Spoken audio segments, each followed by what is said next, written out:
جماعة من المرتزقة خارج أي شرعية، لا يعرفون شيئا لا عن انتخابات ولا عن تقرير مصير ولا كل هذا الكلام. يحتجزون مئات الناس في مخيمات خارج رقابة وخارج سلطة الأمم المتحدة والمفوضية السامية لشؤون اللاجئين.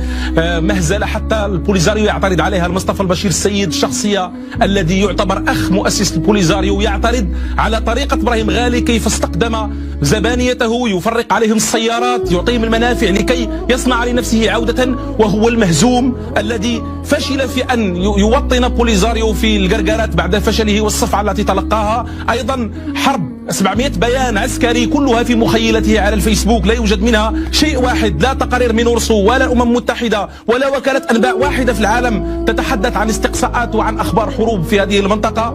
كل الكلام عن جرائمه، عن الطريقة المخزية التي ذهب بها إلى إسبانيا وانتهت باعتراف إسبانيا بالحكم الذاتي وبمغربية الصحراء.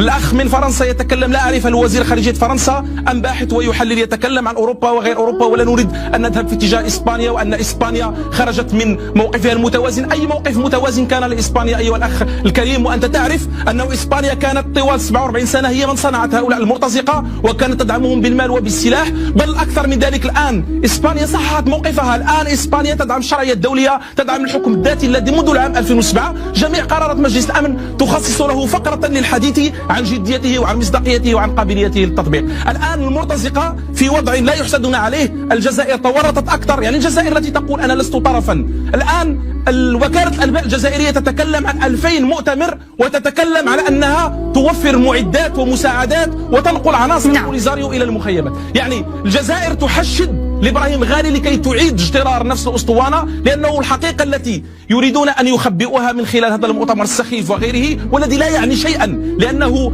الخطيئة الأساسية المنظمة، منظمة بوليزاريو منظمة غير شرعية، منظمة إجرامية تتعامل فيها 100 عنصر يتواجدون في داعش ويتواجدون في بوكو حرام، وفي نفس الوقت يتواجدون في منظمة بوليزاريو. أن ما يفعلونه الآن هو كله هروب من الواقع الأليم الذي يعانونه منذ أن مات محمد عبد العزيز منذ إذن، وإبراهيم غالي في الفشل تلو الفشل، والآن سيراكم المزيد من الفشل. الحديث عن أنه هذا البوليزاريو يرص الصفوف، أي صفوف سيرص بوليزاريو؟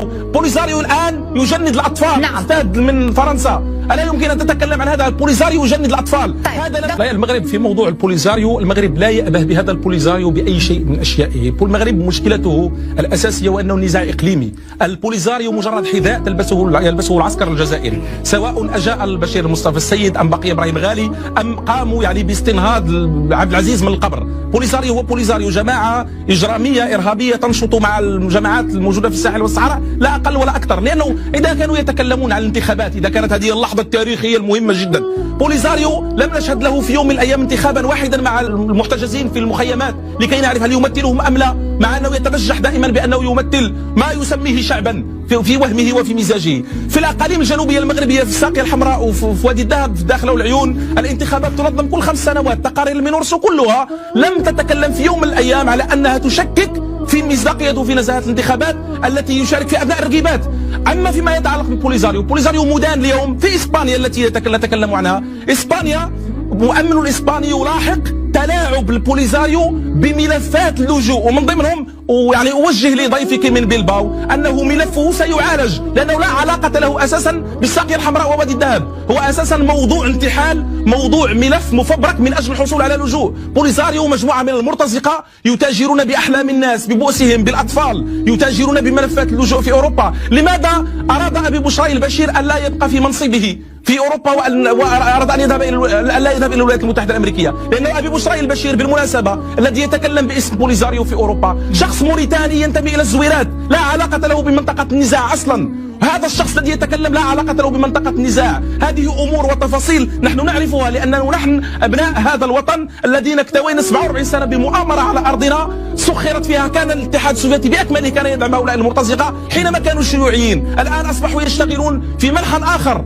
أصبحوا جماعة إرهابية تغذي الإرهاب في الساحل والصحراء. موضوع أوروبا الذي يتكلم عنه الأستاذ، والله قال كلاما مهما، جملة مهمة قال ضيفكم من باريس، أنهم يناورون بين الموقف الجزائري والموقف المغربي، بمعنى ليس لديهم موقف مبدئي. مجموعة من الدول الأوروبية فعلا ومن ضمنها فرنسا أيضا نخب في فرنسا، وأنا أحسب الأستاذ الذي يتكلم من باريس على النخب الفرنسية التي لا تناور بل تنافق حقيقة في هذا الموضوع. تعرف أن المغرب مظلوم في هذا النزاع المفتعل على أرضه. المغرب مظلوم في النزاع الذي سببه الاستعمار الفرنسي والاستعمار الإسباني. مزقت أرض المغرب، وحينما شرع المغرب في استرجاع أرضه صنعت له هذا المسمار في الدار، أو يعني الشوكة في الدار. والآن المغرب يقاوم بالوسائل السلمية، بالنضال في الأمم المتحدة، بالشرعية الدولية، بالتحالفات. نعم.